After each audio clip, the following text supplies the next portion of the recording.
जरा देखिए इनके चेहरों को, कितना दबाव पड़ रहा है इनके शरीर में। आपको अंदाजा हो जाएगा इनके नहीं है दोस्तों, ये भारतीय वायुसेना का पायलट है। यह वह भारतीय वायुसेना का पायलट है जिन्होंने 1971 और 1999 के युद्ध और पता नहीं कहाँ, लेकिन आप इनके चेहरों को गौर से देखिए। इनके शरीर पर इतना दबाव पड़ता है, इतना बोझ पड़ता है जब वो ग्रेविटी गुलाचे मारते हैं, और वो भी आवाज के रफ्तार से भी तेज, यानी सुपरसोनिक गति पर। अगर आप भी भारत के वह नौजवान हैं, भारत के वह युवा हैं जो भारतीय वायुसेना में पायलट बनना चाहते हैं, आपका सपना है पायलट बनकर दुश्मन को धूल चटाना, तो आप इस वीडियो के अंत तक बने रहें, क्योंकि आपको समझ में आ जाएगा कि पायलट बनने के लिए क्या क्या झेलना पड़ता है।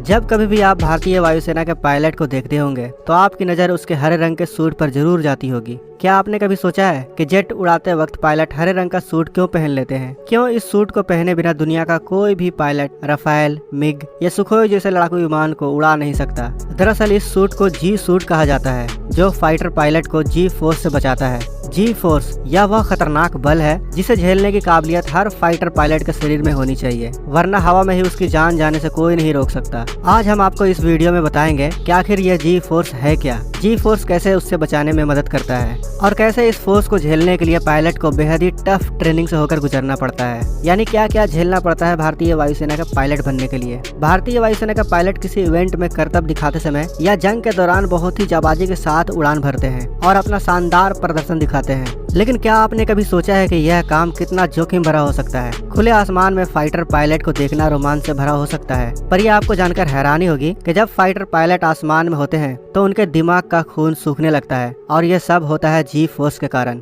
जी फोर्स यानी ग्रेविटेशनल फोर्स। ये बात तो हम सभी जानते ही है कि किसी भी चीज को आसमान में उड़ने के लिए हमें जी फोर्स यानी गुरुत्वाकर्षण बल को पछाड़ना होता है। इसका मतलब सीधा है कि जितनी ताकत से धरती आपको नीचे खींच रही है, उससे अधिक ताकत के साथ आपको ऊपर की ओर जाना होगा, तभी आप ऊपर उठ पाएंगे। अब जरा सोचिए, जितनी ऊंचाई पर फाइटर जेट उड़ते हैं, जितने हैरत अंगेज तरीके से करतब दिखाते हैं, उन्हें धरती की ग्रेविटेशनल फोर्स के विरुद्ध कितनी गुनी ज्यादा ताकत लगानी पड़ती होगी। खैर, ये ताकत मॉडर्न जेट परपल्सन इंजन तो दे ही देते हैं, पर धरती के गुरुत्वाकर्षण और जेट परपल्सन इंजन की ताकत के बीच खींचतान में पायलट के शरीर का क्या हाल होता होगा, यह आपने कभी सोचा है? नहीं सोचा तो हम आपको बताते हैं। दरअसल हजारों फीट की ऊंचाई पर हवा में पायलट्स अपने प्लेन को मोड़ते हैं, तो उस समय पायलट्स पर गुरुत्वाकर्षण बल का अत्यधिक असर पड़ता है।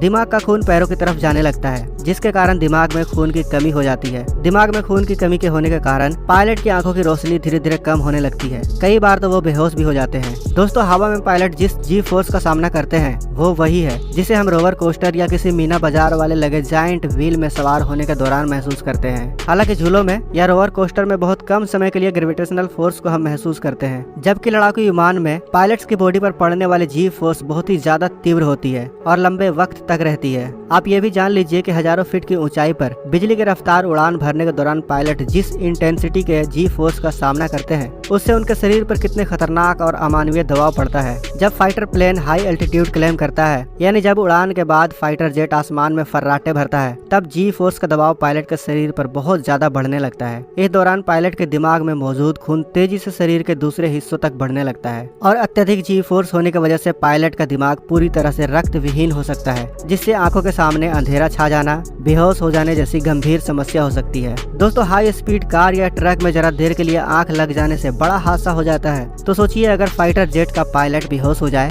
तो क्या होगा। एक फाइटर जेट के अंदर धरती के गुरुत्वाकर्षण से 9 गुना या उससे भी अधिक फोर्स जनरेट करने की ताकत होती है, तभी यह हजारों टन वजनी एयरक्राफ्ट धरती की सतह से हजारों मीटर ऊंची उड़ान भरते हैं और हवा में हैरत अंगेज करतब दिखाने में सक्षम होते हैं। जब यह प्लेन इस किस्म की जी फोर्स जनरेट करती है तो शरीर के हर हिस्से पर भार या वेट अपना दबाव बनाना शुरू कर देता है, जिसे झेलना कोई बच्चों का खेल नहीं होता। अब सवाल उठता है कि आखिर यह पायलट जो ट्रेनिंग लेते हैं उसमें कौन सी ऐसी तकनीक होती है जिसकी मदद से पायलट्स की बॉडी धरती के ग्रेविटेशनल फोर्स से 9 गुना अधिक फोर्स झेलने की काबिल बन जाती है। दोस्तों, एक कामयाब फाइटर पायलट बनने के लिए पायलट को हाई जीस की ट्रेनिंग दी जाती है, जिसमें G9 तक झेलने की ट्रेनिंग शामिल होती है। इस ट्रेनिंग के लिए एक स्पेशल मशीन का इस्तेमाल किया जाता है, जिसे पायलट सेंट्रीफ्यूज कहा जाता है। इस मशीन में एक सेंट्रल शाफ्ट होती है, उससे एक आर्म निकली होती है, जिसके आखिरी छोर पर एक चेंबर लगा होता है, और इसी चेंबर में पायलट बैठता है। जब पायलट सेंट्रीफ्यूज चालू होता है तब मशीन का सेंट्रल शाफ्ट घूमने लगता है, जिसके वजह से पायलट का चेम्बर भी घूमना शुरू हो जाता है। सही मायनों में इस चेम्बर में जी फोर्स का सबसे तगड़ा असर दिखाई देता है।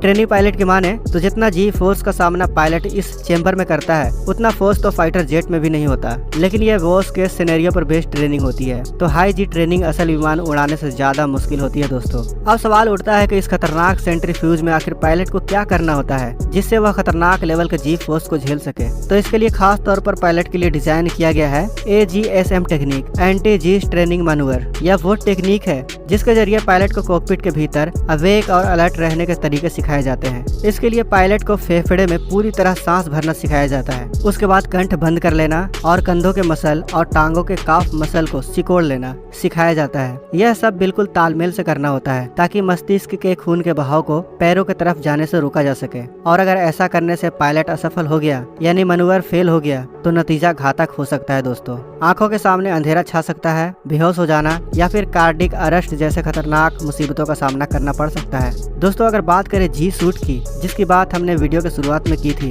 जी सूट मतलब ग्रेविटी सूट। पहली बार इसकी जरूरत साल 1917 में महसूस हुई थी। उसमें कई ऐसे केसेस सामने आए थे जिससे कई पायलट उड़ान के दौरान ही बेहोश हो गए थे। काफी रिसर्च के बाद सन 1940 में एंटी ग्रेविटी सूट या जी सूट की जरूरत को पूरा किया गया। उस वक्त ब्रिटेन में जंग की शुरुआत हो चुकी थी। उस वक्त इस बात का अंदाजा लगाया जा चुका था कि जंग में शामिल 30% पायलट की मौत ब्लैकआउट यानी आंखों के सामने अंधेरा छा जाने के कारण हुआ था। जी सूट न होने के कारण आंखों के सामने अंधेरा छा जाता था, पायलट बेहोश हो जाता था जिससे फाइटर जेट क्रैश कर जाता था। दरअसल यह जी सूट उड़ान के दौरान खून के बहाव को कंट्रोल करने में मदद करता है। इंसान जमीन पर 1G के गुरुत्वाकर्षण को महसूस करता है और आमतौर पर इंसान 3G तक के गुरुत्वाकर्षण को झेल सकता है। लेकिन एक फाइटर क्रू ट्रेनिंग के बाद 4G से 5G तक का फोर्स झेलने में सक्षम हो जाता है। लेकिन जब फोर्स इससे ज्यादा हो तब पायलट की मुश्किलें बढ़ सकती हैं। ऐसे वक्त में हरे रंग का सूट यानी यह जी सूट पायलट की मदद करता है। जी सूट की वजह से खून का बहाव दिल से मस्तिष्क तक होता रहता है, वहीं यह पैरों के नसों को भी कंट्रोल करता रहता है। जी सूट पहना फाइटर पायलट